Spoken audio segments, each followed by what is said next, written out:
2025. Il est 8h et nous allons vous accompagner comme d'habitude jusqu'à 9h30. Et Amel Arrivé est déjà parmi nous. Amel, bonjour. Bonjour. Comment ça va, Amel? Ça va, merci. Ça se passe bien? Oui, ça va, ça peut aller. Belle semaine? Oui. C'est passé vite, hein? Ah oui, oui, très vite. D'ailleurs, c'est le dernier jour du mois de février. C'est le dernier jour du mois de février, effectivement. Demain 1er mars. Demain 1er mars. Inch'Allah, le ramadan. Et Inch'Allah, le ramadan, effectivement. Donc finalement, demain, double départ. Exactement. N'est-ce pas?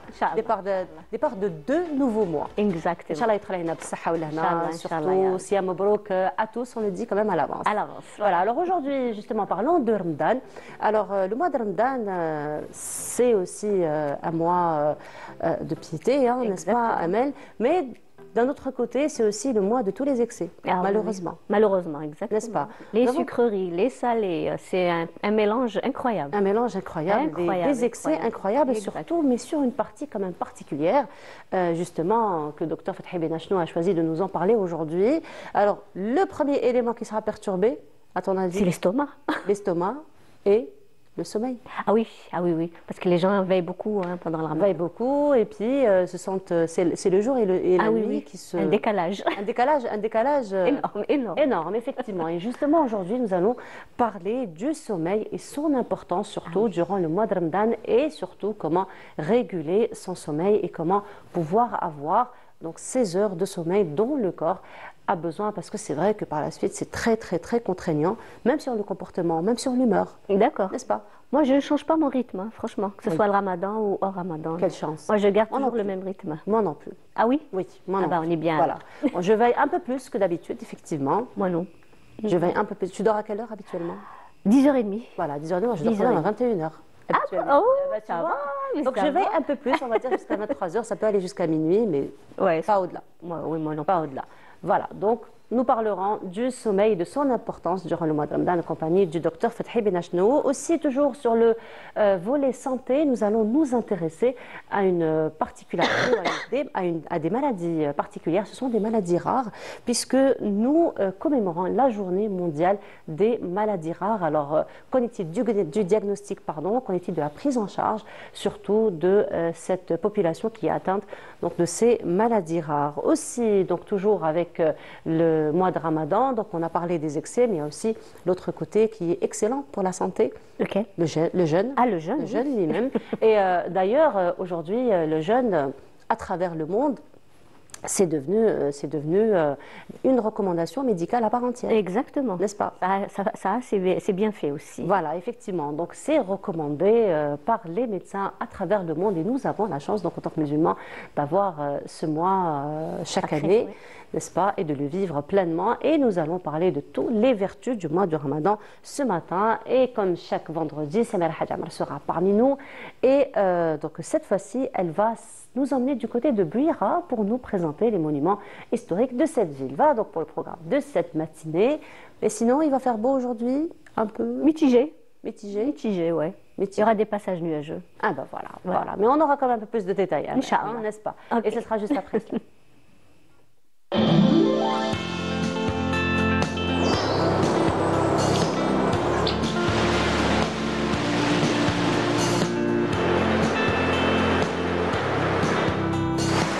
موبيليس تقدم لكم الأحوال الجوية. موبيليس معا نصنع المستقبل. Alors, durant cette semaine, nous avons quand même eu deux journées pluvieuses, si je me rappelle bien. Mais c'est plus à l'est qu'on a eu des journées pluvieuses. Nous avons eu quand même une nuit très pluvieuse. Oui, mais c'était pas énorme. C'est pas énorme. Ça, c'est Amel. Ça, c'est Amel. Pour nous, c'est un exploit, n'est-ce pas? D'accord. Voilà, mais Amel, si c'est pas toute la journée et pendant une semaine, ça, c'est pas de la pluie. C'est pas de la pluie. Non. Non. Mais bon. C'est ce qu'on espère en tout cas. Inch'Allah, on espère pour le mois de Ramadan. Alors sinon, pour aujourd'hui, tu nous dis un peu mitigé? Allons-y. Allez, vas-y. Merci Nour. Bonjour à tous et bon réveil. Eh bien, pour aujourd'hui, le ciel se montrera localement nuageux sur pratiquement l'ensemble des régions nord et ces nuages vont donner quelques pluies par endroits, mais plus à l'ouest et vers l'intérieur et le plateau du centre et l'est du pays. À noter des vents forts sur les régions de l'ouest qui peuvent engendrer quelques particules de sable en suspension suspension sur l'intérieur ouest. La moitié sud, eh bien, le ciel restera dégagé, un peu nuageux sur une grande partie des régions sahariennes, excepté des passages nuageux vers le Bécharoua, qui peuvent aussi donner quelques pluies par endroits en matinée. À noter des vents forts sur le sud-ouest qui vont engendrer des soumentes de sable et la visibilité risque d'être réduite vers ces régions, donc soyez prudents. Également des soumentes de sable tout au long des frontières algéro-maliennes, le Sahara central et le Sahara oriental. Les températures, l'après-midi, eh bien, Météo Algérie a prévu un maximum de 26 degrés du côté de Tiaret, 24, Relizane, pardon, 24 à Tlemcen, 22 à Oran également, Tizi Ouzou, 17 degrés à Djelfa, Sétif, 19 à Batna, 19 également du côté d'Alger, 21 à Naba également, 15 degrés le minimum à Al Bayad, au sud, 24 degrés à Béchar, 23 Gardaya et Janet, 25 Tindouf, 26 degrés à Biskra, 27 à Elizi, 28 à Insalah, 29 à Drar, 30 Ingazam et 32 degrés le maximum cette fois-ci à Borj Bedi Mokhtar. La mer aujourd'hui, eh bien, se montrera agitée sur les côtes ouest avec des vents qui varient entre 40 et 60 km/h. Les vents sont de secteur nord-ouest jusqu'à 40 km/h sur les côtes centre et est. Les vents sont de secteur est sur les côtes est et nord-est sur les côtes centre. Et on termine ce bulletin avec l'éphéméride. Pour aujourd'hui, eh bien, le soleil se couchera vers 18h42. Et pour plus d'informations, bien sûr, vous pouvez consulter les sites de Météo Algérie. Passez une excellente matinée avec la suite des programmes sur Bonjour d'Algérie et à tout à l'heure midi.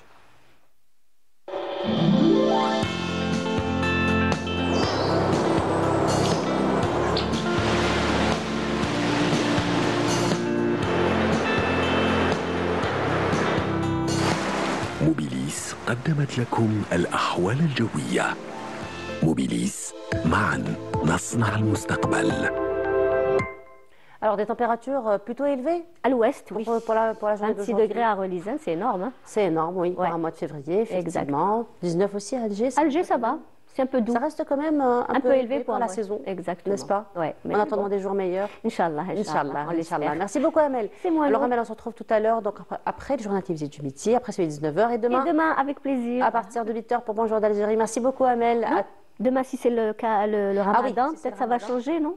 Peut-être que ça va changer. C'est à 9h, hein, Mariam? C'est à 9h? C'est Mariam qui doit nous confirmer. Ah oui, oui. Je pense que c'est 9h. Hein. Allez, moi, je ne m'avance pas, je n'ai pas encore les horaires. Merci.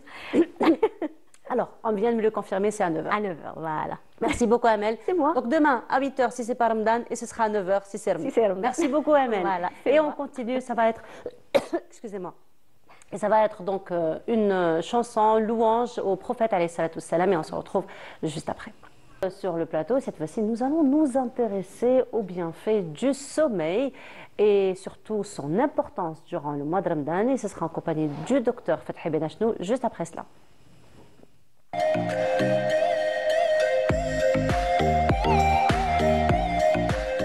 Docteur, bonjour. Bonjour, Sabah al-Khair. Sabah al-Anwar, comment ça va? Ça va, à la veille de Ramadan. À la veille de Ramadan, on se prépare. Oui. N'est-ce pas? Surtout, il fait tous bon. les plans. Il fait bon, surtout. Oui, il fait bon.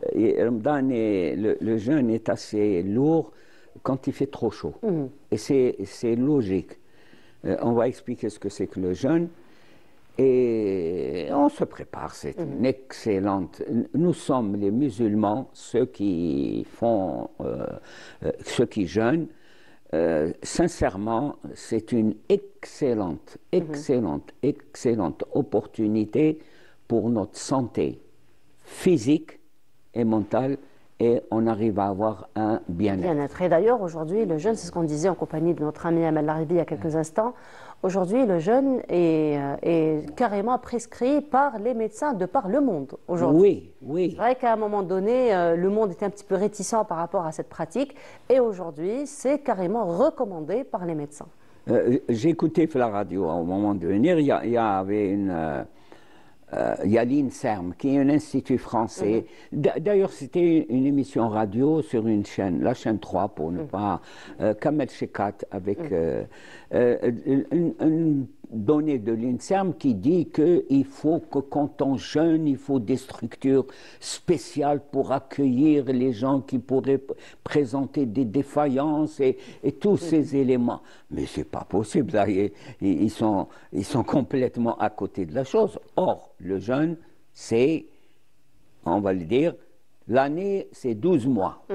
On va se dire, il enfonce des portes ouvertes. L'année, c'est 12 mois. On a, en tant que musulmans, on a l'immense chance d'avoir un mois de jeûne. Et quel jeûne! Vous savez, jeûner. Le jeûne de Ramadan, Wallah, c'est le plus facile, On a fait des études sur les jeûnes prolongés, c'est surtout ceux qui faisaient des grèves de la faim. Oui. Là, ça entraîne, il y a eu des études à l'étranger, tout ça, ça entraîne des dégradations terribles.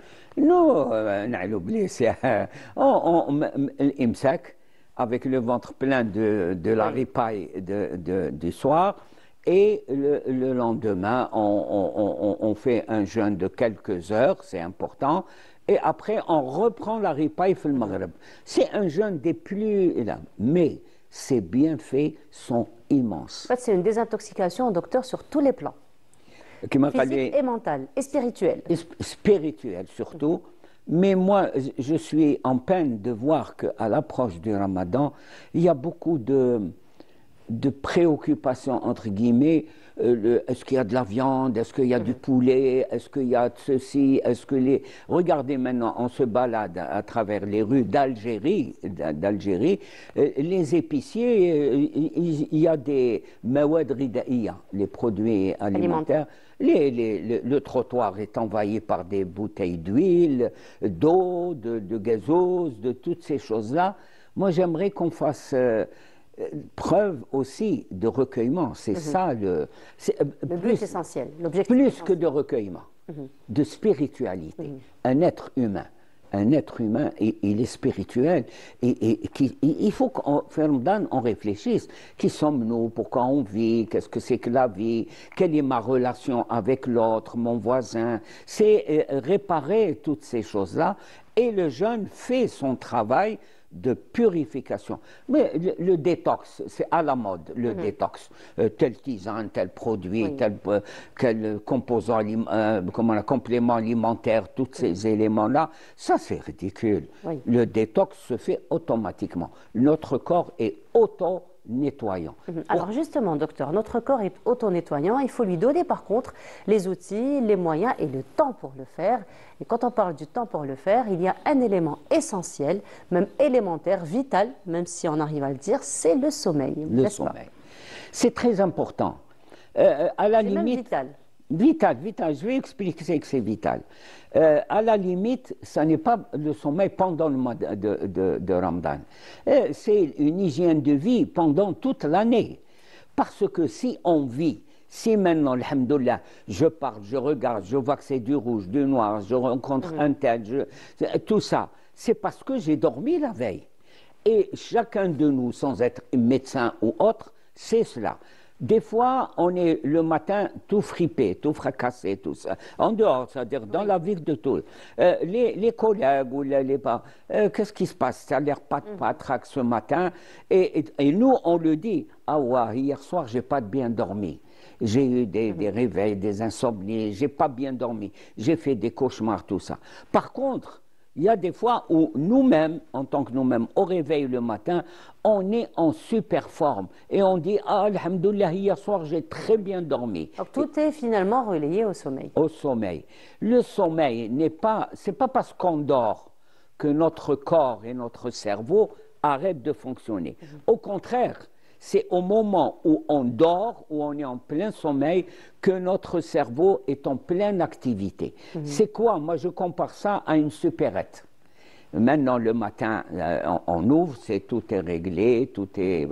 Mais venez vers 18h ou 19h ou 20h, les gens sont passés, ils ont déplacé des produits, le truc du caissier est en colère parce qu'il y a eu toute une journée. Eh bien, le soir, qu'est-ce qu'on va faire? Il va fermer le rideau, et les rideaux, c'est nos paupières. Ça veut dire que l'on dort. Mais à partir du moment où on a fermé, ça ne dort pas à l'intérieur. Ça va nettoyer, ça va réorganiser. Et c'est ce qui fait que quand on dort, c'est ça. Le rêve, là, il ne faut pas donner d'explication au rêve. Moi, je vois qu'il y a des collègues qui parlent que Freud a fait toute une théorie sur le rêve. Mais Freud, vers la fin, il a dit laissez tomber, le rêve ne peut pas expliquer quoi que ce soit. C'est des refoulements, c'est ça, mais ce n'est pas quelque chose d'important. C'est important pour le corps, parce que le corps, suite à la pression qu'il vit dans la journée, il va se décharger. Il va nettoyer des éléments qu'il ne veut pas garder. Il va ranger certaines idées, certains comportements, la mémoire, la mémorisation qui est importante. Parce qu'il faut penser à l'Alzheimer. La mémorisation est extrêmement importante pour l'être humain. D'ailleurs, pour faire vite, on a la mémoire de fixation, et la mémoire d'acquisition. Par exemple, maintenant, je sais que j'ai été dans un couloir, j'ai été accueilli. Ça, c'est des trucs de fixation. Et vous avez la mémoire d'évocation. Vous êtes capable d'évoquer un épisode quand vous aviez 15 ans, 16 ans, un épisode agréable ou désagréable. Ça, c'est la mémoire d'évocation. Et dans l'Alzheimer, justement, c'est la mémoire de fixation. Vous n'êtes plus en contact avec l'extérieur, mais ce que vous avez emmagasiné, l'évocation, elle n'est pas atteinte. Et dans le sommeil, très important, c'est la mémoire. Justement, alors c'est très important, c'est la mémoire. Et pendant le mois de Ramadan, docteur, c'est la première habitude qui va être complètement désorganisée. Donc c'est carrément un chamboulement qui va se passer dans la journée, qui va se passer dans le sommeil. Et parce mais il est volontaire, attention. Il est volontaire parce il n'est pas lié au jeûne. Au jeûne, effectivement. Voilà, ouais. Alors là, justement, qu'est-ce qu'il faut faire à ce moment-là? Et quels sont les dangers, justement, si on n'a pas un bon sommeil, en plus du jeûne durant ce mois? Vous savez, là, il faut comparer. Une banque peut vous donner du crédit. C'est-à-dire qu'elle vous donne de l'aisance. Tu peux y aller, mais un crédit qui doit être fixé. À un certain moment, vous devez rembourser. Notre corps nous fait ce qu'on appelle un crédit sommeil. C'est-à-dire que, parce que c'est le mois de Ramadan, mais c'est des habitudes, c'est des traditions, on veille, entre guillemets, on veille classiquement, couramment, on veille, c'est pas aller dans une soirée musicale ou théâtrale, ou ce qui caractérisait les Ramadans d'avant. Là, vous pouvez veiller, mais attention, ça ne doit pas être tous les soirs. Parce que quand vous veillez, si vous veillez par exemple jeudi soir, le vendredi on ne travaille pas, vous pouvez garder le lit. On peut faire la grasse matinée, on peut faire la grasse matinée, récupérer. Et faire une sieste par la suite. Ça, voilà, vous n'avez enlevé la bouche. Non, ça c'est important. Le breakdown en anglais, ils disent, si vous ne faites pas un bon sommeil la nuit, normal, vous pouvez récupérer la sieste, mais pas au boulot, pas au bureau, pas dans une classe, pas quand vous avez un emploi. C'est là où vous ne récupérez pas et à ce moment-là, vous allez y avoir une absence totale de concentration. Et là, le plus grave, c'est quand on conduit. Les chauffeurs de voitures sont responsables d'accidents. Et ça serait intéressant que l'on publie des statistiques sur les accidents pendant le mois de jeûne, mais liés pas au sommeil.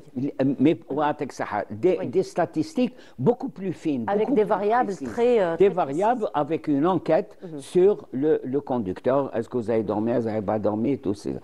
Cette histoire de sommeil qui est nécessaire et importante, est appliquée chez les chauffeurs de camions. Parce qu'il y a des chauffeurs de camions qui restent au volant pendant 12 heures d'affilée, alors que c'est interdit, que c'est codifié et tout ça. Et même, il y a ce qu'on appelle un chronographe. C'est-à-dire qu'il va enregistrer comme une boîte noire des avions. Oui. Elle va enregistrer tout mouvement, combien de temps vous êtes arrêté, combien, parce que vous devez vous arrêter, et toutes ces choses-là.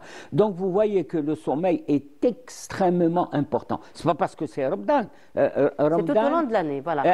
Ramadan, il y a une perturbation de sommeil. Il y a une mise sous projecteur des perturbations. On sait, alors là, quand on va dans des administrations, ou bien l'accueil est... Vous savez que quand on ne dort pas, quand on manque de sommeil, on est assez agressif, on ne se concentre pas.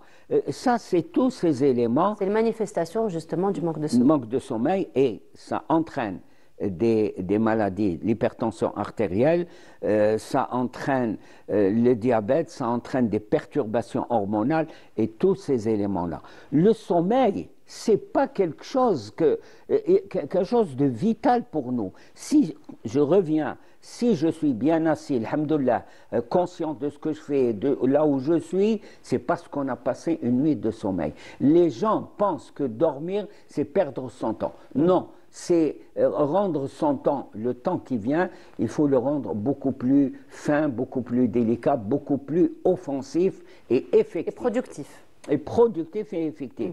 Mais quand on ne dort pas, et cette histoire de Sahara, ce qu'on appelle Sahara, c'est-à-dire une veille, mais voyons le type de Sahara, on va dans les cafés, on va fumer, on va passer le temps à... Beaucoup de sucreries, beaucoup de sucreries. Et moi, ce qui me tue, c'est qu'on va encore déstabiliser au point de vue alimentation. Et il y a un truc qui est apparu nouveau, qui n'existait pas, c'est choix. Les grillades là, au coin de la rue, et à la viande, c'est l'obscurité, on ne voit pas d'où est venue cette viande, et c'est loin. Ensuite, à force de cigarettes, de chemin, il y a des gens qui ne profitent pas du jeûne. Ils fument plus que quand eux-mêmes le reconnaissent. Plusieurs me disent je fume plus que le truc. Mais c'est parce que on ne suit pas les préceptes. Les préceptes pour lesquels on fait quand même. Vous êtes libre, faites jeûner ou pas jeûner, ça vous regarde. Mais si on jeûne, il faut tirer un bénéfice. D'ailleurs, sans être prêcheur, comme on dit, Allah nous dit que tout est pour vous. Il s'adresse à ses créatures, sauf le jeûne qui est pour moi, et je récompenserai celui qui fait. Attention, ça c'est dans le cadre des croyants, de ceux qui ont la foi. Ça, les autres, ça les regarde. Mais si on s'engage dans une procédure, dans un processus de jeûne pendant un mois, autant le faire en entier, mais pas jeûner toute la journée pendant 14 heures. Combien d'heures la fois passée vous avez... Alors, je ne me rappelle pas, mais il y a notre réalisateur qui va nous le dire certainement. D'accord. C'est moins de 15 heures, c'est sûr. C'est moins de 15 heures et plus de 10 heures. Voilà. Là, si vous saviez ce qui se passe, autre chose de très important que les téléspectateurs doivent comprendre. Le problème du jeûne, ce n'est pas de ne pas manger, ce n'est pas du tout le problème. Le problème, c'est de ne pas boire de l'eau. Quand on jeûne, on se déshydrate. Parce que notre corps fonctionne avec de l'eau. Alors il y a plein d'opérations biochimiques qui se déroulent dans notre corps, les yeux, le corps, partout dans le corps, et ces opérations biochimiques consomment de l'eau. Mais il faut le remplacer. Mais là, on ne peut pas le remplacer parce qu'on a le jeûne. Donc le gros problème quand on jeûne, c'est de boire. Et ça a un impact sur les cellules du cerveau. Ça, c'est donc tout ça, ça peut avoir aussi un impact sur le sommeil? Oui, bien sûr. Le sommeil, on appelle ça toujours le sommeil, il faut toujours dire le sommeil réparateur. Le sommeil, il est réparateur. Mais quand il n'est pas réparateur, à ce moment-là, le corps est complètement perturbé, déglingué et tous ces éléments-là. Donc, et je voulais revenir sur autre chose. Le corps nous fait un crédit. Bon, vous avez veillé hier soir à une soirée andalouse où des jeunes sont en train de jouer, c'est des petites merveilles. Un soir, comme ça arrive. On peut se permettre des écarts de temps à autre. Ça, c'est un crédit. Votre corps vous dit, allez-y, il n'y a pas de problème, je couvre. Mais si c'est chaque soir, une soirée, une veillée ici, une veillée ici, le crédit, le corps va s'arrêter. Il dit, c'est comme une banque. Je ne dépasse pas une certaine frontière. Parce que si je dépasse cette frontière, ça va se retourner contre moi. Et c'est la même chose. Le corps vous fait un crédit sommeil, mais à un certain moment, il vous dit, non, là, stop, je lâche les amarres. Et alors, surtout, le premier élément qui est important, on commence à trembler. Ça, on le sent, on commence à trembler. On est dans les vapes, et si vous conduisez, c'est vous. Et attention, le sommeil est maître. On dit que le sommeil, Sultan, c'est lui le maître, c'est lui le roi. Et à ce moment-là, et une chose, n'essayez pas quand vous êtes au volant, vous commencez à dire non, ça y est, le temps d'arriver, je vais y aller. Le sommeil va s'imposer à vous sans que vous vous rendiez compte. C'est comme c'est la banque qui vient récupérer son crédit avec l'huissier, avec tout ça. Il ne va pas demander votre avis. Il va enfoncer carrément là.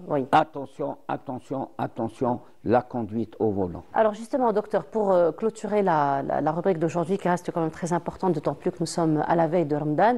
Alors un conseil pour ne pas, pour réguler son sommeil ou respecter un peu ces 6 heures de sommeil. Un petit conseil? Ne rien changer à ses habitudes. C'est-à-dire que le fait de manger, de rompre le jeûne, tout ça, c'est bon. Le Maghreb, on a le temps. Le Maghreb, ça va être vers 7h, 7h30. On a le temps, ça change. Bon. Là, à ce moment-là, c'est bon. C'est pas ce moment-là qui est difficile. C'est après. On va passer sa soirée à se goinfrer, à se remplir la panse de produits sucrés, de cigarettes, et surtout, faites attention à la limonade. Il faut boire... À jeun, en plus.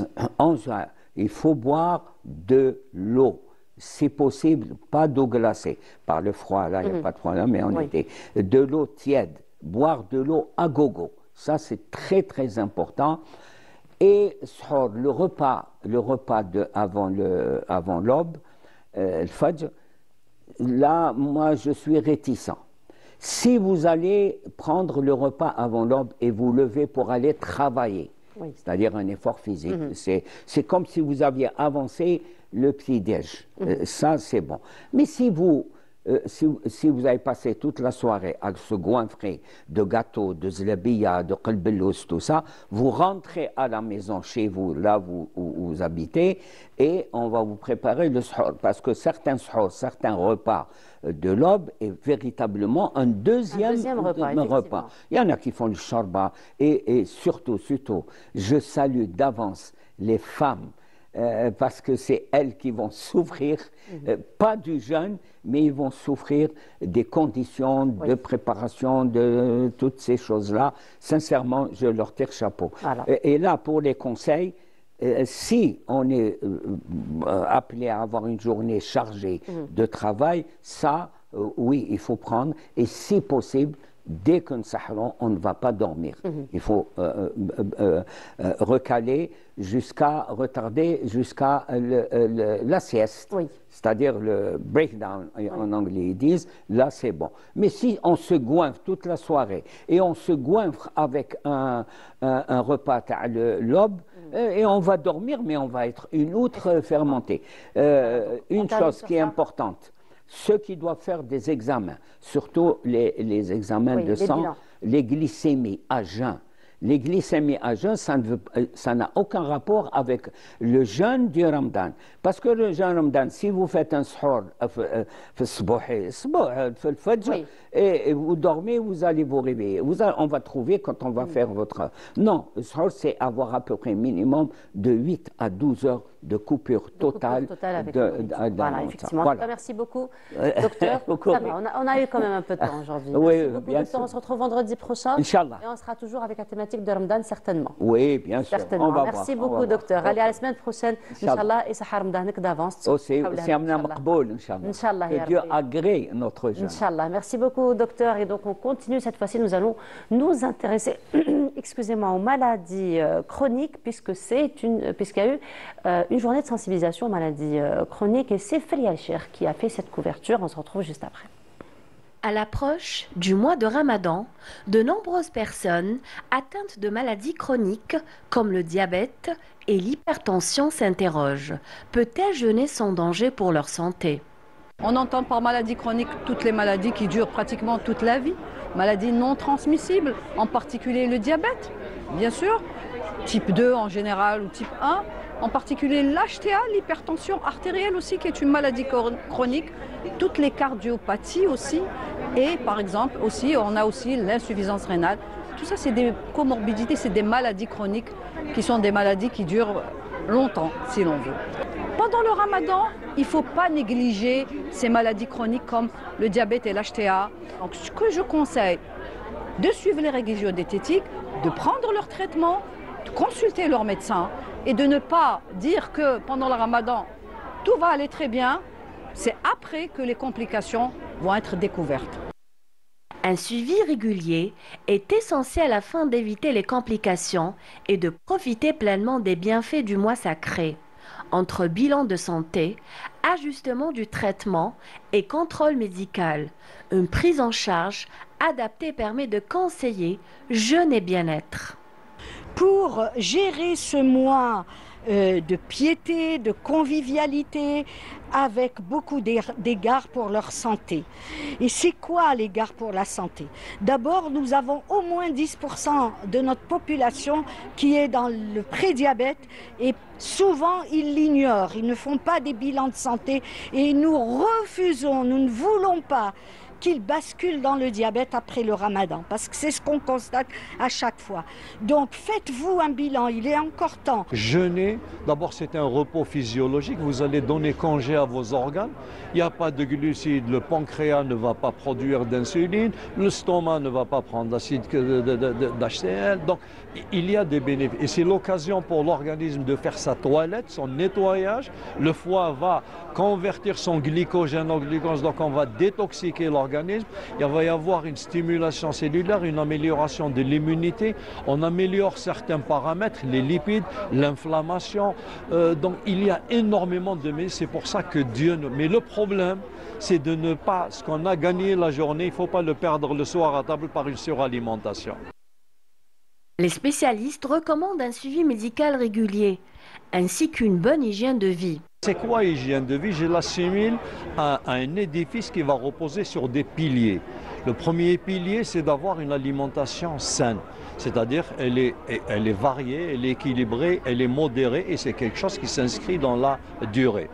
Le deuxième pilier, c'est la pratique d'une activité physique. Vous ne pouvez pas dissocier la diététique de l'activité physique. Donc, il faut avoir une activité physique adaptée à tout un chacun, selon son âge, selon sa pathologie. Comme on dit en arabe, « al-haraka baraka », parce que l'activité physique a des bénéfices. Le troisième pilier, c'est la perte de poids. En prenant les précautions nécessaires, chacun peut profiter sereinement des bienfaits du mois sacré, tout en préservant son bien-être. Voilà, c'est donc une couverture de cette journée de sensibilisation aux maladies chroniques. Restons toujours dans le volet, dans le dossier santé. Cette fois-ci, nous allons nous intéresser à une autre catégorie de maladies, particulièrement les maladies rares, puisque nous commémorons aujourd'hui la journée mondiale des maladies rares. Nous en parlons ce matin en compagnie donc, du docteur Abdelkader Boras. Bonjour, bienvenue à vous. Bonjour, merci pour cette invitation. Alors, vous êtes neurologue, vous êtes aussi président de l'association Shifa. Vous êtes par la même occasion donc coordinateur de l'Alliance algérienne contre les maladies rares. Oui, exactement. Mais merci encore une fois pour cette invitation pour parler donc d'un d'un sujet très crucial qui est la problématique des maladies rares dans notre pays. Effectivement, marhaba bik. Alors, docteur Boulaz, justement, les maladies rares, quand on parle de maladies rares, on parle de quoi exactement? Non, les maladies rares, donc la définition qu'on trouve, c'est-à-dire l'OMS, c'est-à-dire elle dit qu'une maladie rare, lorsque vous avez moins de 2000 sur 2000 personnes, vous avez moins d'une personne qui est atteinte. Là, c'est-à-dire on parle de maladie rare. D'accord. C'est-à-dire par opposé à une maladie fréquente. Donc là où le nombre de cas est beaucoup plus important. Oui, c'est ça. Donc, alors pour ce qui est des maladies rares, qu'en est-il justement du bilan en Algérie?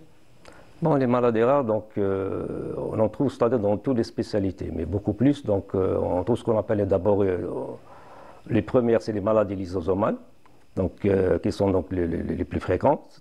Par exemple, la maladie de Gaucher, de Fabry. Il y a aussi, en deuxième position, ça vient donc les maladies neuromusculaires, comme la myopathie de Duchenne, la myotrophie spinale, la maladie de Charcot-Marie-Tooth, l'ataxie de Friedreich.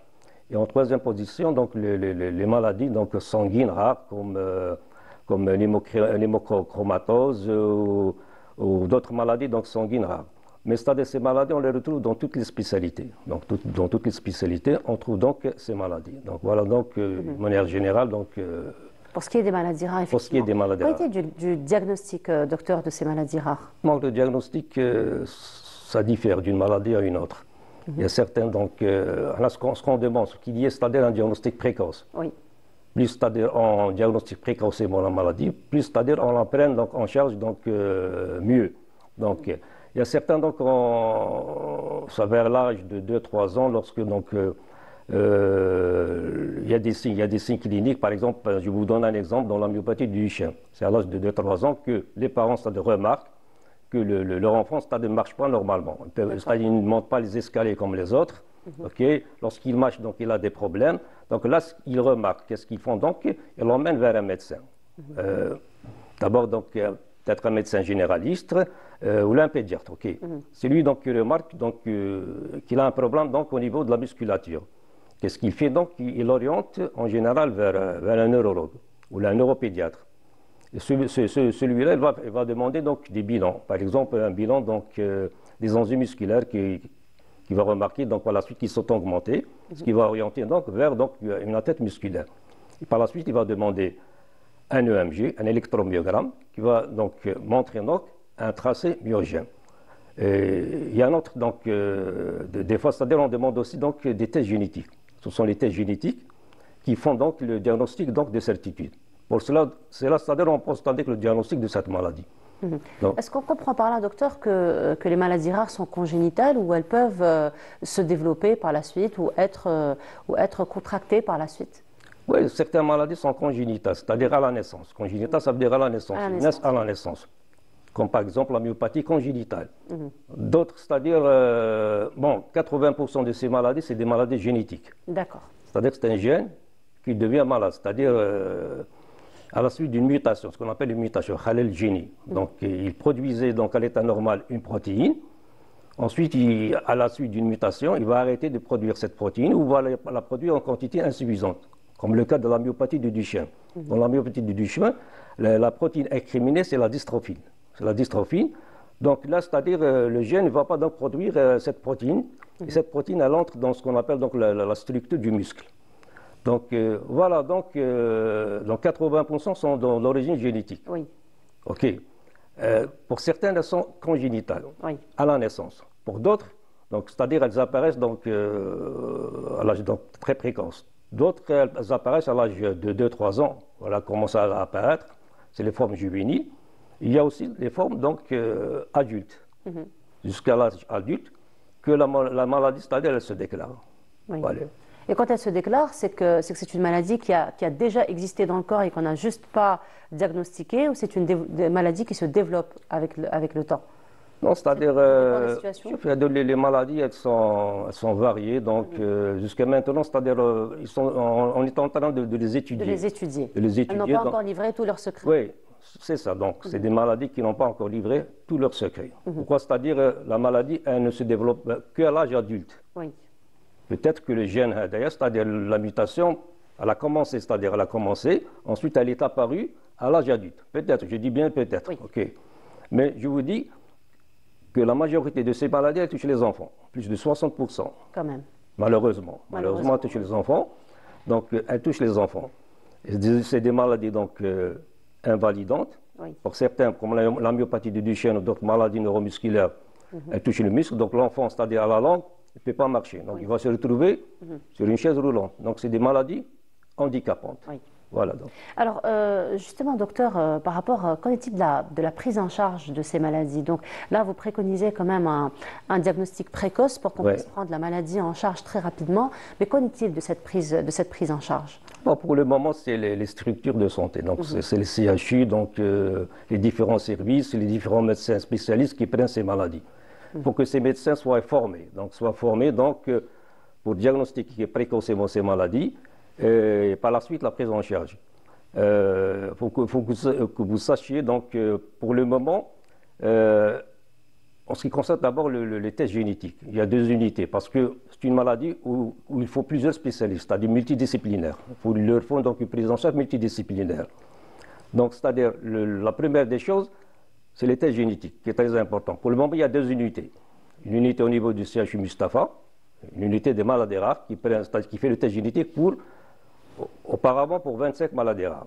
Il y a une autre unité donc, qui a été donc, créée, c'est à l'hôpital de Ben Aknoun. Donc il y a 2 unités. Donc ils font ce qu'on appelle donc, les tests génétiques. Et c'est très important donc, pour savoir où est la mutation. Mais c'est-à-dire leur prise en charge, il faut qu'il y ait donc...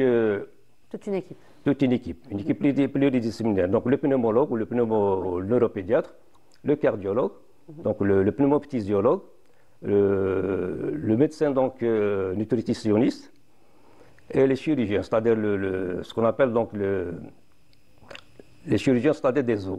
Oui. Ok, donc le chirurgien des os, parce que pour certaines maladies, ils font ce qu'on appelle des scolioses. Des scolioses, donc, comme par exemple pour la myopathie du Duchenne. Donc ils font donc une scoliose. Donc, voilà, donc c'est une prise en charge donc, multidisciplinaire. Okay, voilà, donc prise en charge multidisciplinaire et comme vous dites, il vaut mieux aller vers un diagnostic précoce pour que justement tout. Bien sûr, pour prendre en charge donc la maladie donc plus précocement, donc pour éviter donc les complications par la suite. Et lorsque justement la maladie est diagnostiquée précocement, et puis il y a donc présence de toute cette équipe pluridisciplinaire qui va prendre en charge donc ce malade, vous dites 60% sont des enfants, c'est quand même un chiffre énorme. Ouais. Alors est-ce que ça donne quand même de bons résultats à la fin? Donc est-ce qu'on arrive à éviter l'invalidité chez l'enfant par exemple, ou c'est encore une fois c'est du cas par cas? Non, on ne peut pas éviter l'invalidité, c'est-à-dire on peut la ralentir. Donc, finalement, les maladies rares, on ne connaît pas grand-chose encore. Oui, ça reste un grand mystère, c'est toujours en cours de recherche. Vous savez qu'il y a 5% seulement de ces maladies qui ont un médicament, ce qu'on appelle les médicaments. Vous avez dit 5%.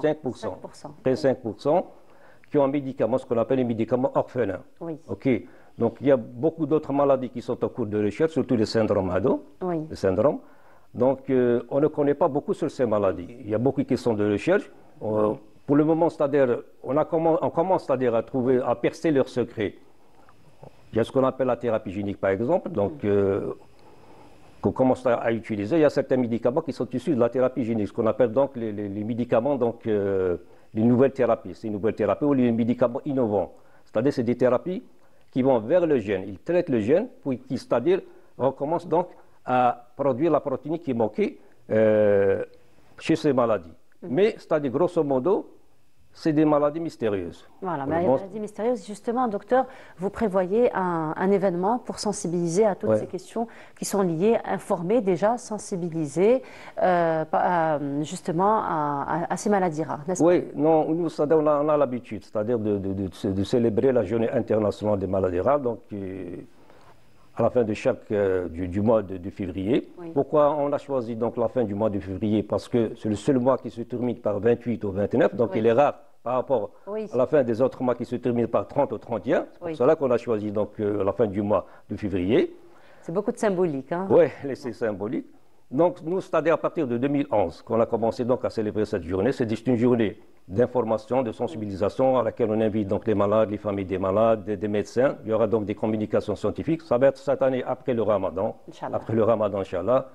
Donc on invite aussi donc la presse qui vient donc, pour médiatiser cet événement très important. C'est un événement donc, planétaire. Donc on informe on sensibilise. Il y a aussi donc les malades, c'est-à-dire ils font aussi donc les parents des malades font ce qu'on appelle donc des témoignages. Pour donner plus d'informations, effectivement. Oui, et là, pour qu'on arrive à la suite, ce qu'on demandait toujours, c'est-à-dire la mise en place d'un plan national des maladies rares. Vous savez, actuellement, donc, il y a une nouvelle liste qui a été publiée dans le journal officiel, une liste de 109 maladies rares. L'ancienne liste, c'était 27, et maintenant, c'est 109. Il y a 109 maladies rares. Donc, c'est-à-dire il faut que l'État ramène, c'est-à-dire la prochaine étape, c'est quoi? C'est l'application. Il faut que l'État, représenté par le ministère de la Santé, faut qu'il ramène donc les médicaments pour ces malades. Il leur facilite aussi les tests génétiques. Voilà, donc pour pouvoir prendre, comme vous avez dit, précocement, je vous donne par exemple la On va terminer sur ça, allez-y. Je parle toujours de cette maladie qui est l'amyotrophie spinale. L'amyotrophie spinale, la SMAD, qui est connue, c'est une maladie très grave. Donc, c'est-à-dire en absence de traitement, le bébé ne dépasse pas un an. Ça commence un an, oui, il ne peut pas dépasser un an. Ça commence par des troubles respiratoires, c'est-à-dire le bébé ne peut pas respirer. Ok, rendu compte. C'est terrible, oui. Oui, alors qu'il y a des médicaments. Ce qu'on demande, qu'on ramène ces médicaments. Voilà. Ils existent ces médicaments. Et la maladie, elle est sur la liste. Elle est sur la liste. J'aimerais parler d'autres maladies. Ces malades qui ont besoin... Très rapidement, parce qu'on arrive à la fin. C'est des malades qui ont besoin d'un lait spécial, comme la tyrosinémie, la phénylcétonurie ou la leucinose, qui ont besoin du lait spécial. Donc, ce qu'on demande, qu'on ramène, c'est ce lait pour ces bébés. Voilà. Okay. Voilà. Donc ça, c'est pour la prochaine étape. En tout cas, on vous souhaite une belle continuation à ce que vous faites. Bravo pour tout ce que vous faites pour ces malades. Merci beaucoup, merci pour Dr Abdelkader Bouras, pour tout ce que vous faites donc, pour ces malades. Merci à vous. Et donc, on continue cette fois-ci donc, à la veille de Ramadan, l'élément ou l'aliment qui revient le plus pour agrémenter nos plats, ce sont les épices. Et les épices, c'est justement Naïma Loualiche qui s'y intéresse dans ce reportage. On se retrouve juste après. À J-2 du mois sacré, les vendeurs d'épices sont pris d'assaut par ménagers et ménagères qui se fournissent en condiments dont certains sont des incontournables de la table du Ramadan. Outre le cumin, le poivre noir, le paprika et la cannelle, la star des stars, celle que tout le monde s'arrache, c'est Ras El Hanout, la reine des épices, composée de pas moins de 13 condiments. La vente, c'est très demandé à Biskra. Ici, les épices, surtout Ras Hanout. C'est un épice spécial à Biskra. Il a un goût spécial. Et le fric charba. Il vient de partout. Ici, de Biskra, Zerib Tlouad. Généralement, c'est Zerib Tlouad.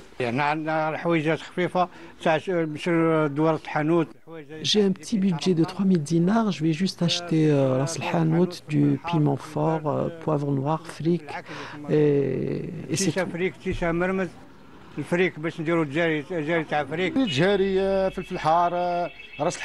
J'ai acheté des épices spéciales sauce rouge et spéciales sauce blanche pour 1500 dinars.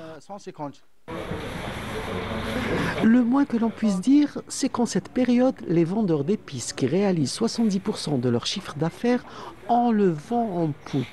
Réputé pour la qualité de ses condiments, Biskra est une destination très prisée pour l'achat d'épices.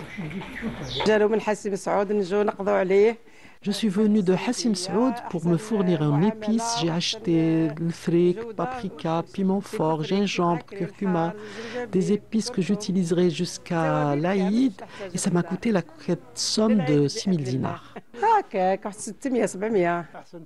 Les épices Zeribia sont très célèbres ici. Il y a un mouvement spectaculaire à l'approche du Ramadan. Il vient des 58 wilayas pour s'approvisionner chez nous. Particulièrement animé, c'est au marché que sont concentrés la plupart des épiciers, offrant une très large gamme de condiments, dont certains comme le piment fort, la coriandre ou Ras El Hanout sont produits dans la région, d'où leur qualité exceptionnelle. Et voilà, donc de retour sur le plateau. Et cette fois-ci, nous avons deux invités à un profil assez exceptionnel, hein, j'ai envie de dire, n'est-ce pas? Nadjoua Meziane, bonjour. Enchantée. Bienvenue à vous. Merci. Et parmi nous également, Dahwa. Je prononce bien? Oui, c'est ça, Dahwa. Oui. Dahwa, mais saoudi. Et Dahwa, ça veut dire quoi? Ça vient de Doha, c'est un petit Doha. Ah, d'accord. Ah, c'est poétique ça. Oui, c'est un vieux prénom. C'est le prénom de ma grand-mère maternelle, Allah yarhamha. D'accord, Allah yarhamha. Vous portez bien en tout cas. Merci beaucoup.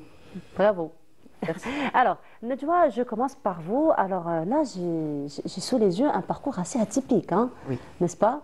Alors, youtubeuse, oui. Mais pas des moindres. Oui. Youtubeuse très très particulière qui s'intéresse aux enquêtes policières. Oui. N'est-ce pas? Parlez-nous un petit peu de ce profil assez, c'est vrai que c'est assez rare. C'est atypique. Alors moi, j'ai commencé avec des études de littérature, parce que j'étais passionnée de littérature. Et ensuite, j'ai travaillé dans l'informatique. Donc j'ai fait une bifurcation au départ qui était assez originale. Alors littérature, informatique, on ne va pas trop le lien. Et pourtant, vous l'avez trouvé. Exactement. Hein. Et de fil en aiguille, donc je travaillais. Et puis un jour, j'ai eu l'idée d'ouvrir une chaîne YouTube et de m'intéresser aux affaires, aux enquêtes policières. Et ça a tout de suite pris. C'était pendant le Covid d'ailleurs. Et c'est devenu mon métier, ma passion en quelque sorte. Donc j'ai arrêté mon métier d'informaticienne, mais je me suis quand même diplômée pendant ma chaîne YouTube. Et dernièrement, j'ai sorti mon premier roman et j'espère pas le dernier. Félicitations. Merci beaucoup. Alors un roman intitulé ? Le murmure des oubliés. Le murmure des oubliés. Oui. C'est poétique ça aussi. Beaucoup de poésie aujourd'hui. Hein. Finalement. Oui. Finalement. Et ça parle de quoi? Très rapidement. C'est un polar. Sans voilà, trop rentrer dans les bien détails, sûr, pas vous gâcher le plaisir. Voilà, effectivement. C'est un polar, c'est une histoire qui commence avec une enquête policière banale qui se déroule en 2007. Pourquoi je ne suis pas étonnée? C'est vrai que c'était le thème. C'était le thème. Et puis on a un bond en 2014 avec une femme enceinte qui essaie de comprendre les absences de son mari et qui va découvrir un sombre secret. Mais je ne peux pas en dire plus. D'accord, alors là, ça nous donne vraiment envie de découvrir. Hein.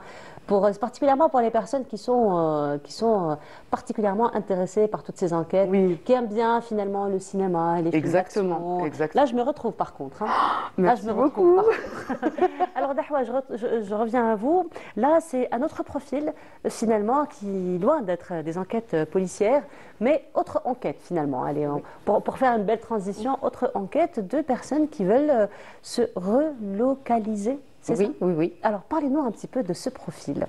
Alors, au départ, c'est une société de relocalisation. J'ai un cabinet de conseil dans ce domaine qui consiste à offrir des services d'accompagnement pour les personnes qui souhaitent s'installer, que ce soit pour des raisons professionnelles, comme aussi pour des familles qui souhaitent avoir des conseils sur les logements, les crèches, les écoles, les transports. Donc, au départ, c'est un service que j'ai adressé aux entreprises. Donc, je travaillais essentiellement en B2B. Et depuis peu, je diversifie mon offre aux particuliers et aux Algériens non résidents, puisqu'on assiste à un phénomène nouveau, puisque moi-même, je suis là depuis plus de 10 ans. Un peu inversé, un phénomène, n'est-ce pas? Exactement, et de plus en plus, il y a cet élan de remigration, en fait, et de choix du retour vers le pays de ses racines, en fait, j'ai vraiment, c'est un honneur pour moi et une grande joie de pouvoir accompagner ce phénomène-là qui est récent et très beau, en fait. Et très beau, effectivement, et bénéfique pour les deux parties, d'ailleurs, n'est-ce pas? Exactement, il y a des opportunités de plus en plus. C'est un pays, l'Algérie, qui se développe très rapidement et qui a besoin de tous ses enfants partout dans le monde. Donc vraiment, j'invite tous les Algériens à étudier cette possibilité. Et c'est un engagement finalement de votre part d'essayer d'accompagner finalement ces personnes, parce que c'est vrai qu'il y a beaucoup d'Algériens qui sont installés à l'étranger, qui sont nés à l'étranger, qui ne connaissent pas forcément l'Algérie, qui n'ont jamais mis les pieds en Algérie, mais il y a un attachement très particulier qu'on n'arrive toujours pas à expliquer finalement. Je peux en témoigner, c'est que malgré tout, je suis née dans un berceau algérien, puisque mes parents, l'Alhamom, ont vraiment préservé cette identité, ils me l'ont transmise avec beaucoup d'amour et de la patrie. Et c'est ça aujourd'hui que j'honore. C'est beaucoup de gratitude à vos parents aujourd'hui. Oui. Et je pense en fait, on va dire les exilés, on porte cette souffrance en fait de la perte du pays et c'est une souffrance qui est transmise, qui est intergénérationnelle. Et donc c'est pour ça que tous les Algériens sont attachés à leur pays d'origine en fait, qu'ils le connaissent ou qui le connaissent réellement. Ils le connaissent forcément, Oui. mais peut-être pas réellement, parce qu'ils n'ont pas encore, ils n'ont pas eu l'occasion de visiter l'Algérie, mais on sent toujours cet attachement, effectivement, ce lien, ce cordon ombilical qui ne s'est finalement jamais coupé. Exactement. Voilà. Alors Nedjoua, je reviens à vous. Alors, c'est vrai que vous êtes versé dans tout ce qui est roman policier, dans tout ce qui est informatique, et pourtant vous avez trouvé un lien entre les deux, et particulièrement, encore une fois, la littérature. Et on va dire, vous êtes un petit peu dans la même lancée que Dahwa, parce que vous venez avec un projet, finalement, qui jume les deux et qui va faire adhérer beaucoup de personnes. Parlez-nous un peu de ce projet. Alors c'est assez étonnant, on va dire, puisque lorsque j'ai contacté Dahwa, que je ne connaissais pas avant, je l'avais contacté justement, je lui avais posé quelques questions sur son travail et elle m'a reconnue puisqu'elle est abonnée à ma chaîne. D'accord. Quelle belle coïncidence finalement. Et de fil en aiguille, ça nous a bien fait rigoler. Donc je lui ai posé plutôt des questions par rapport à mes projets d'investissement. Et elle compte m'aider, j'aimerais bien, si c'est possible, si Dieu me l'a destiné, Inch'Allah, ouvrir une sorte de librairie à Alger qui puisse permettre la rencontre de plein de profils différents. Et c'est vraiment un souhait que j'ai, le côté culturel, librairie. Donc je me le souhaite. Inch'Allah, on nous le souhaite aussi. Ah, merci. On nous le souhaite parce que finalement, c'est un projet que du bénéfice finalement pour tout le monde. Mais sinon, Nedjoua, ce qui est intéressant, ce n'est pas que la librairie elle-même, mais c'est tous ces services que vous allez proposer à travers cette librairie, notamment des ateliers d'écriture, de littérature. Exactement. N'est-ce pas? Exactement, des ateliers d'écriture, se retrouver autour d'écrivains très connus. J'en ai plein en tête, mais je pense notamment à Yasmina Khadra, que j'apprécie énormément pour sa plume. Enfin, tout un tas d'autres écrivains, qu'ils soient américains, de partout dans le monde. Et effectivement, des ateliers pour les jeunes, les moins jeunes, peu importe, en fait, se retrouver autour de la passion de l'écriture. Écrire des nouvelles, des poèmes, et se réunir entre nous, les lire et voir ce que ça suscite comme émotion chez les uns et les autres. Et puis pourquoi ne pas faire sortir carrément d'écrivains qui ne connaissaient pas les talents en eux, parce que ce sont généralement les ateliers où on arrive à piocher de véritables talents qui étaient juste cachés. Tout à fait, d'autant que moi-même, j'ai viens de publier mon roman et je l'ai fait en autodidacte, en auto-éditeur, donc je l'ai fait de moi-même. Et j'aimerais que ça puisse impulser aussi l'envie à d'autres, pourquoi pas de se lancer en fait. Voilà, on a besoin que de soi-même parfois. Oui, effectivement. Alors là, c'est un bel exemple finalement d'un retour, hein, n'est-ce pas, Dahwa? Alors j'imagine vous rencontrez d'autres profils, d'autres personnes qui voudraient bien revenir, qui voudraient bien investir en Algérie. Parlez-nous un petit peu de ces profils qui s'intéressent, encore une fois, à l'investissement en Algérie. Alors il y a un phénomène que je découvre régulièrement, en fait, des profils assez vraiment étonnants. C'est que de plus en plus, il y a des jeunes femmes, vraiment d'une vingtaine d'années que je rencontre, qui viennent voyager, qui voyagent seules en Algérie, qui même parfois sont venues en voiture seules, et qui font le tour de l'Algérie. En aventure? Ben oui. Ah ben, mais oui, c'est magnifique. Et c'est vrai que ça veut vraiment, ça signifie que c'est un pays qui est très ouvert et qui permet en fait qu'on puisse circuler de façon libre et en toute sécurité.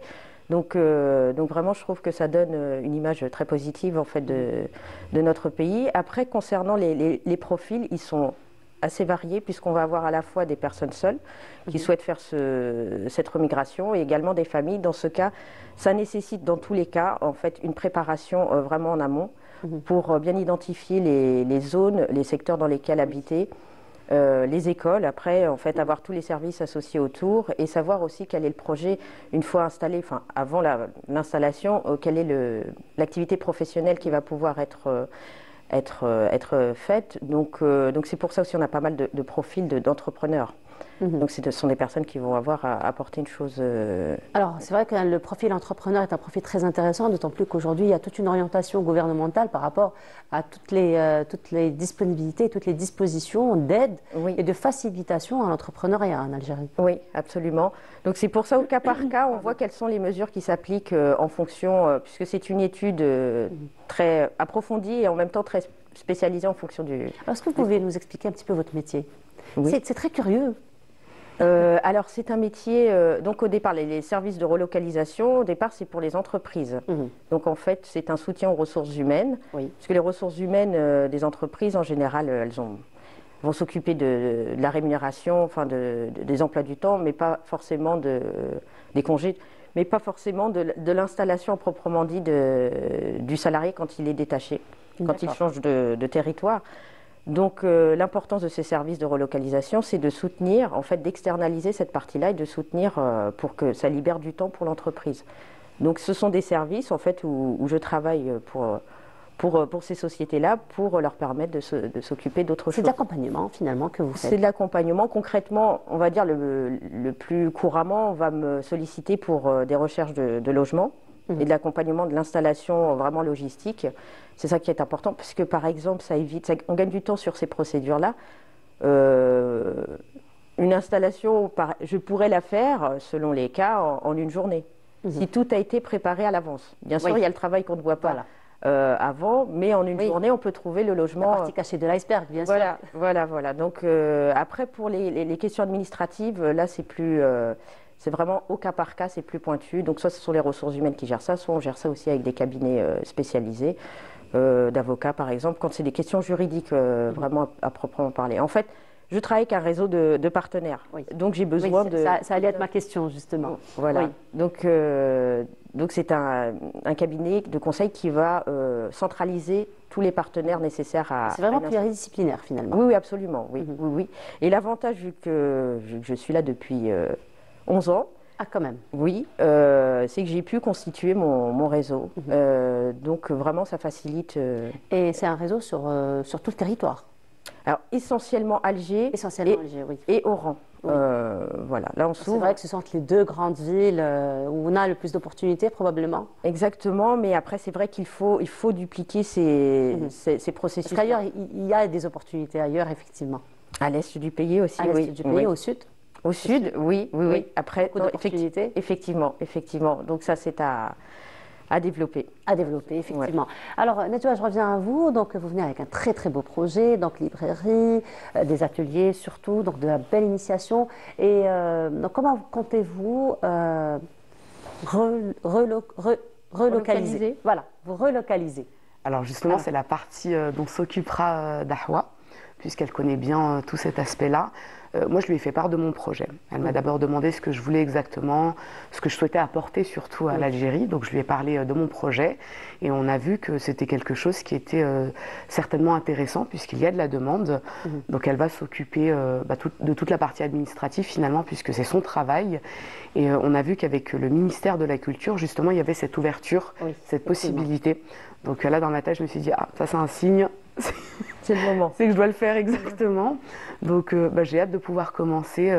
Dahwa étudie les lieux. Vraiment, c'est son métier. Je lui fais confiance. Elle sait ce que je recherche. Ah oui, elle a depuis 11 ans, ça y est, elle connaît. Exactement. N'est-ce pas? Donc je lui fais confiance sur toute cette partie. Et une fois qu'elle aura trouvé l'endroit, qu'elle pourra me remettre, on va dire, un compte-rendu complet, là, on pourra se lancer dans le projet. Inch'Allah. Inch'Allah. Ouais. Ce sera vers quand?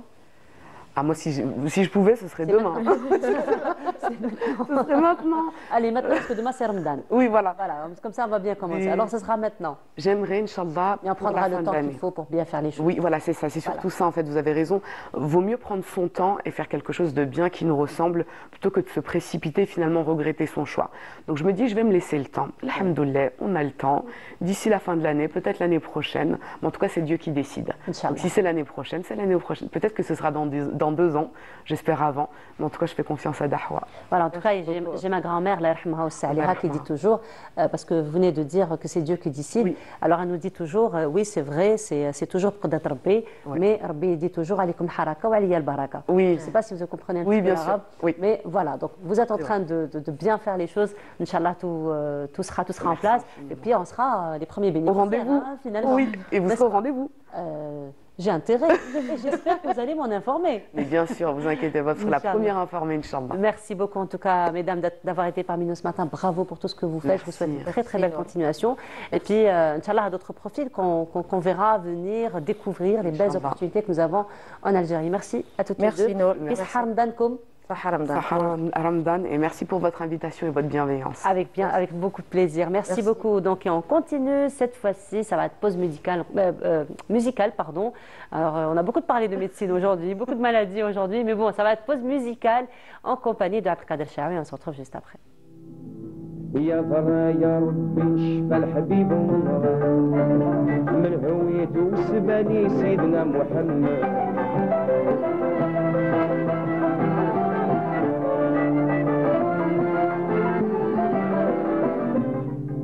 عيد صابر نرجع لبا القلب ينسى كل يوم بغرام وراني ضحيت ننشف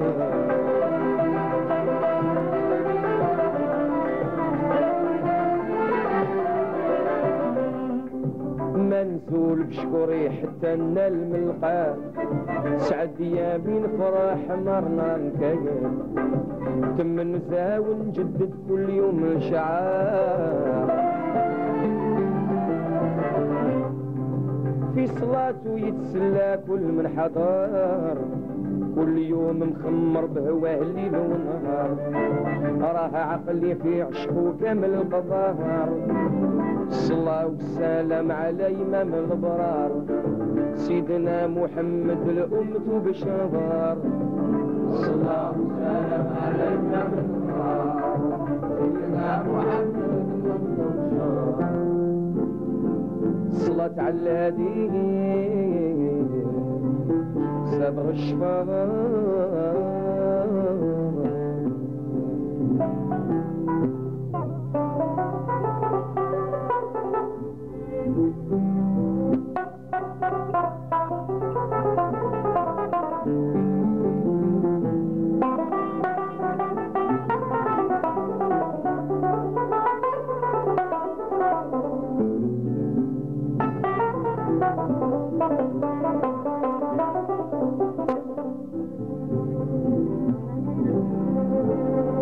نعشق ونزيد في حمد عين الرحمة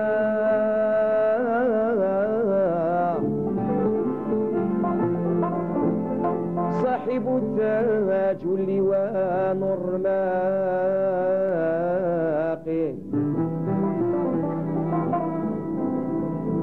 من ترجل كلها ساير الأمة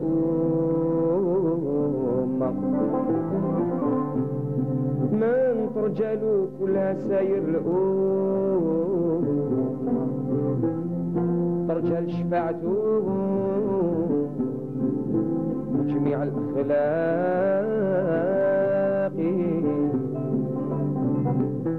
زين الهمام زين الهمام أحمد زاور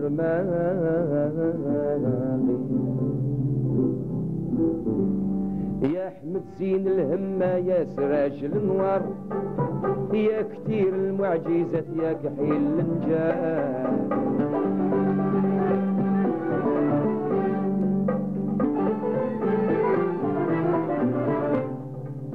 يا رقيق الحاجب والخدفات القمار يا وسيع الصدر يا ضاوي الجبين والخال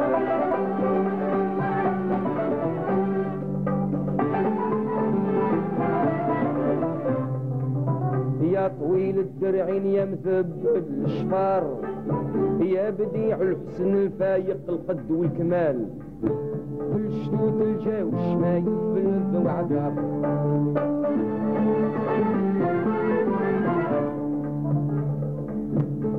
شو ريشك حلوة رقيقة في الشعر الأنف بيه الزيان واللحية نور تصار لا طويل في الطولة ولا يلو قصر الصلاة والسلام على إمام البرار سيدنا محمد الأمة وبشر الصلاة والسلام على إمام البرار.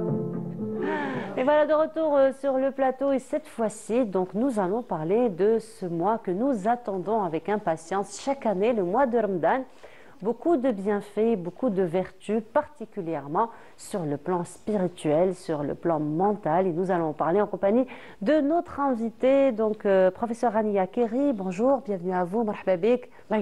Bonjour à vous et à tout le monde. Marhaba bik. Alors, vous êtes professeur de théologie et de droit par la même occasion, n'est-ce pas? Oui, à la fac de Kharouba. À la faculté de Kharouba, effectivement. Alors, aujourd'hui, nous allons évoquer en votre compagnie tous ces bienfaits du mois de Ramadan. Alors, on en parle beaucoup sur le plan santé. Donc, on en parle beaucoup, effectivement, les effets du mois de Ramadan sur le plan santé. Donc, on parle un petit peu de cette détox, de la santé, etc. Mais qu'en est-il finalement sur le plan spirituel? D'accord. Donc, comme vous l'avez dit, on reçoit ce mois sacré.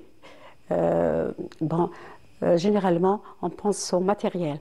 Donc, ce qu'on doit, il y a les préparatifs au début. Il faut que tout soit propre. Le grand ménage, voilà, le grand ménage. On a pris ces habitudes au courant de l'année, bien sûr, il y a toujours des préparatifs selon les fêtes. Et selon... Mais Ramadan, c'est quelque chose de sacré, comme je l'ai dit tout à l'heure. Donc, il y a des préparatifs matériels. On doit acheter de nouvelles choses. On doit, comme vous avez dit tout à l'heure dans les coulisses, nettoyer, etc. Nettoyage, nouvelle vaisselle, de la nouvelle déco, n'est-ce pas? Exactement. Donc, ce que je voulais dire, il faut se baser sur le côté spirituel. Pourquoi? Parce que le ramadan ou le jeûne, c'est s'abstenir de manger et de boire, certainement, mais aussi de s'abstenir c'est-à-dire, je peux refaire? Allez-y, continue. D'accord. On s'abstient donc de manger et de boire, et en même temps, et le plus important, c'est de s'abstenir de dire du mal, de faire du mal, du tort. C'est le vrai jeûne, finalement. C'est le vrai jeûne. Donc, par exemple, je vais vous donner un exemple. Quand il y a certaines personnes qui font le jeûne, comme tout le monde, mais par exemple, au moment de Tarawih, ils stationnent devant la mosquée d'une façon n'importe comment. Donc là, le côté spirituel nous dit de ne il est un petit peu écorché finalement. Voilà. Donc on va aller vers la prière, on va aller vers ce moment spirituel, mais à côté, il faut penser à l'autrui. Donc Ramadan, c'est le côté spirituel, c'est penser à autrui surtout. C'est un mois d'entraide, d'aider les personnes pauvres, et c'est pour ça à la fin de chaque ramadan, il y a ce qu'on appelle zakat al-fitr. Donc ce mois-ci est basé sur tout ce qui est spirituel. Donc c'est une occasion pour nous tous de changer notre intérieur. Bien sûr, l'extérieur, c'est beau, comme vous avez dit, nettoyage, etc. Mais l'intérieur, c'est très important. Mais ce ne sont que des accessoires, finalement. Exactement. Donc, l'intérieur, c'est très important. Pourquoi? Parce que notre âme, ou nos plaisirs, nos désirs, ne cessent jamais. Donc, le ramadan nous fait penser qu'il y a une certaine limite. Boire et manger à l'heure précise ne veut pas dire manger sans arrêt et boire sans arrêt. Plutôt, au contraire, c'est un mois qui nous fait penser aux autres. Donc, ce mois-ci exige que la personne pieuse doit réfléchir à nettoyer cette âme qui, généralement, parce qu'il y a une certaine, comment dirais-je, une discipline. Mais cette discipline, tout dépend de sa définition. Donc, si je vois de mon côté que la discipline est une contrainte, donc je ne pourrai jamais changer. Pourquoi? Parce que la personne, elle est faite ainsi. Quand on a un plaisir, un désir, on ne peut pas céder facilement. Mais si je vois que cette discipline est très importante et que je dois changer et évoluer vers un certain niveau spirituel, donc dans ce sens-là, on va changer.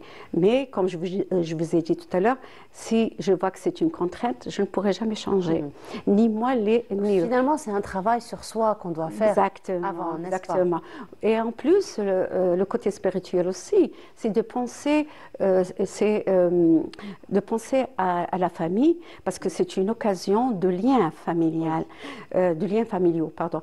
Le ramadan, c'est l'emma, comme on dit. L'emma. C'est parce que dans certaines familles, il y a toujours un orphelin, il y a toujours une veuve, il y a toujours une divorcée. Donc, c'est une occasion pour faire l'emma. L'emma, c'est très important. Et puis c'est une sorte d'épanouissement pour toute la famille. Quand on rencontre une tante, une grand-mère, etc., ça donne de la joie. Donc, il y a le stress qui se baisse, ou généralement, dans Ramadan, généralement, il n'y a pas de stress. Donc, c'est pour ça, cet invité est très sacré pour nous et pour, bien sûr, vis-à-vis de la religion. Comme je vous ai dit, il y a cette importance de lien extérieur, plutôt intérieur, vis-à-vis de notre âme, et intérieur familial, c'est-à-dire que, si vous avez remarqué, la femme algérienne, généralement, ne sort pas de la cuisine, surtout la femme au foyer. Donc, elle ne fait que préparer les plats, différents plats, avec des recettes, surtout maintenant avec les moyens, etc. Donc, elle ne fait que d'être à la cuisine. Arrivée à Maghreb, donc, elle est claquée. En plus, il y a la vaisselle pour les gens qui n'ont pas de machine, etc. Il y a la vaisselle. Bon, le mari, si on voit du côté spirituel, il doit aider sa femme. Il doit l'aider. Or, dans notre société, je ne dirais pas tous les hommes, mais certains attendent l'heure. Voilà. Et après, c'est la femme qui subit. Donc, elle peut ni lire le Coran, ni aller à Tarawih, ni poursuivre ses enfants. On passe à côté, professeur, de ce que Ramadan devrait être pour nous. Voilà. Nous passons à côté de toutes ces actions qui vont nourrir notre côté spirituel. Exactement. Il y a les enfants aussi qui vont à l'école, c'est la période des examens, c'est la période de décomposition. Donc cette femme, elle est, comment dirais-je, elle est entre guillemets sous pression. Pourquoi? Donc, dans notre religion, on doit s'unir pour régler plusieurs problèmes et non pas un seul problème. Donc, c'est à revoir. Parce que le mois de Ramadan, c'est le meilleur des mois. Et ces moments, c'est les meilleurs des moments. Et ces jours, c'est les meilleurs des autres jours. Et ces nuits, c'est les meilleurs des autres nuits. Donc, c'est à nous de revoir certaines habitudes. Nous avons tous des habitudes. Ces habitudes peuvent être négatives ou positifs. Alors, ce qu'il faut faire, c'est renforcer positif, exactement, pas, exactement. Corriger ce qui est... corriger, et des fois, ça nécessite d'éliminer, parce que c'est tellement flagrant. Et puis, on ne peut pas... peut-être je peux vous cacher, vous me cachez, mais tout est... ces habitudes vont, c'est-à-dire qu'il y aura d'autres problèmes, vont créer d'autres problèmes. Donc, c'est une occasion pour nous tous de revoir ce qu'on en est et ce qu'on devrait être. Donc, il faut lire le Coran, parce que c'est très important. Le Coran, c'est un guide qui nous guide vers le bon chemin. Donc, c'est pour ça que je vous ai dit, la femme à la maison, surtout la femme au foyer, elle est emprisonnée, en quelque sorte, et c'est le mot entre guillemets. Donc, elle n'a pas le temps de voir des émissions religieuses. Ce qu'il faut à ce moment-là. Donc, si on doit retenir quelque chose, si on doit retenir les enseignements desquels vous nous avez parlé aujourd'hui, c'est essayer déjà de s'entraider pour pouvoir s'adonner donc à toutes ces activités qui vont nourrir notre côté spirituel. Ça a été un plaisir de vous avoir reçu. Merci beaucoup déjà de nous avoir remis à l'ordre, de nous inviter encore à réfléchir à nos habitudes. Merci beaucoup. Je vous souhaite Ramadan Moubarak. À vous de même et à tout le monde. J'allais dire taïdou. تصوموا بالصحة والهنا. Merci beaucoup, professeur. On continue, on va se retrouver pour la dernière station de cette matinée en compagnie de Samira Hadjamar. Mais avant cela, je vous invite à découvrir ce centre équestre qui se trouve du côté d'Oran et on se retrouve juste après.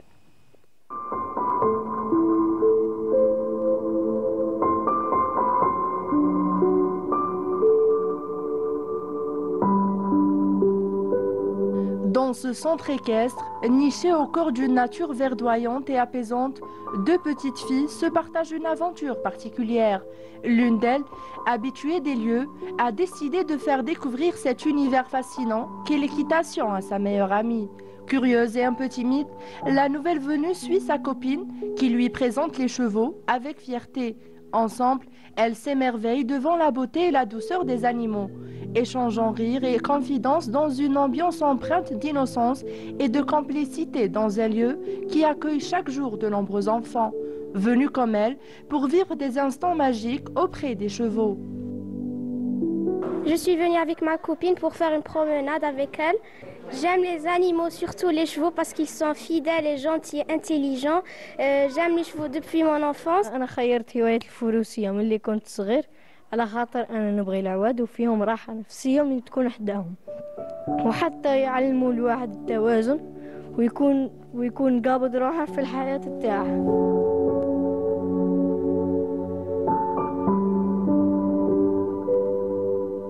Je suis venue pour la première fois pour faire une tournée en cheval et j'aime vraiment bien et je reviendrai sûrement.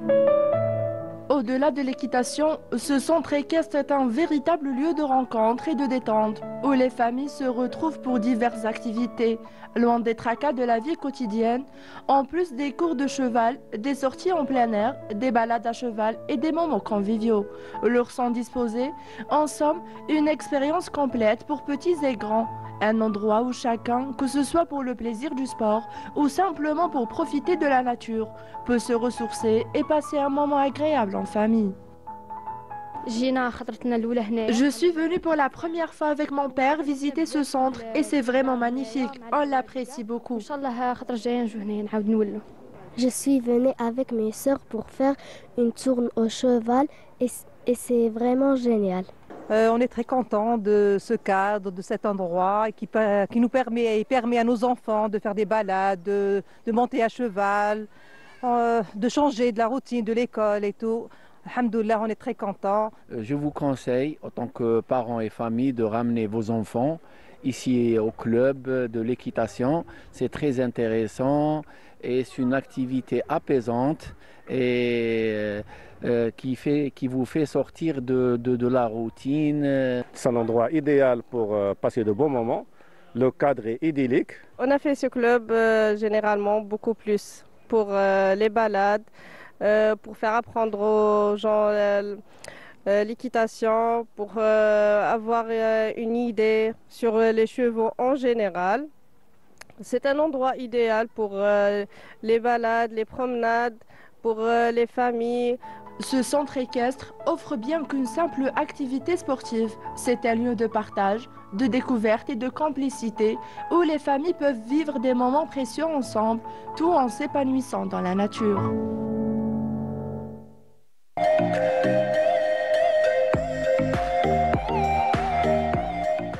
Et de retour, et vous l'auriez compris, Samira Hadjamri est déjà parmi nous. Bonjour Samira. Bonjour Nour, bonjour à tous. Ça, très bien. Ça se passe bien? Alhamdoulilah. Alhamdoulilah. Alors Samira, aujourd'hui, tu vas nous proposer, paraît-il, une destination pour le mois de Ramadan particulièrement. Par exemple, une des destinations... Du côté de l'Est d'Alger. Exactement. On va dire du côté de ce qu'on appelait la Grande Kabylie. La Kabylie, Tizi Ouzou. Mais non, pas Tizi Ouzou. On va aller à Bouira.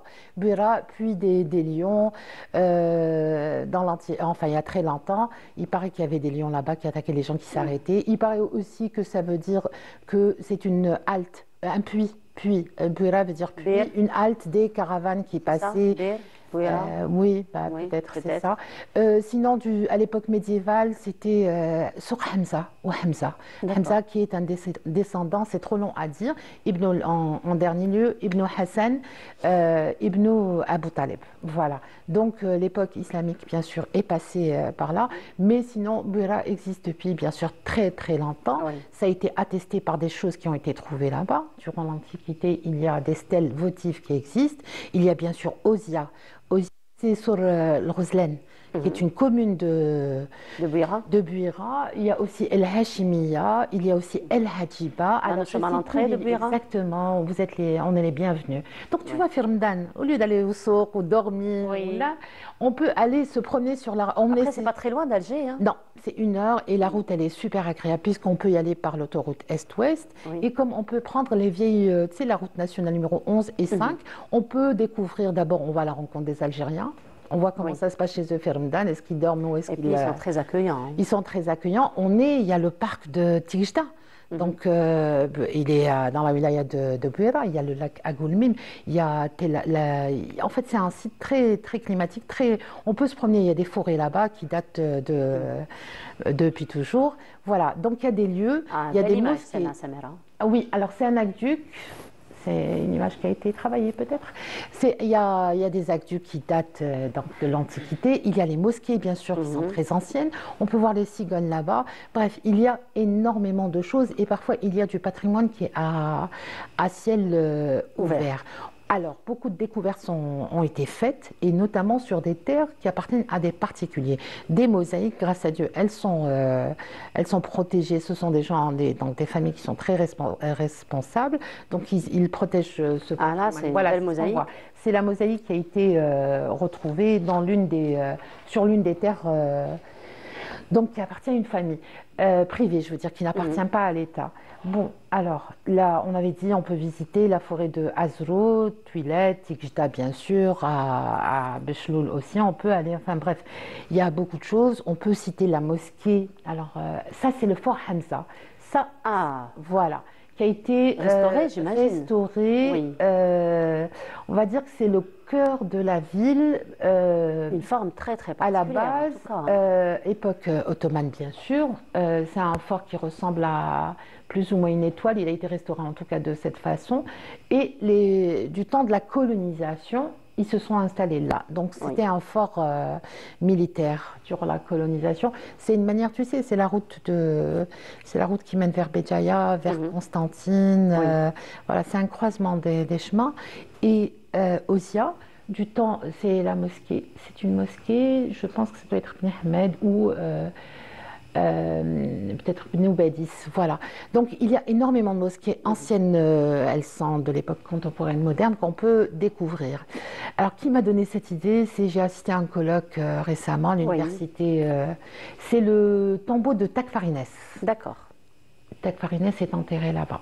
Voilà. Donc tu avais participé à un événement qui s'est passé à l'université Alger 2. J'ai été comme ça à l'université 2 de Bozarreha. J'ai assisté à un colloque, premier colloque sur le patrimoine quaternaire.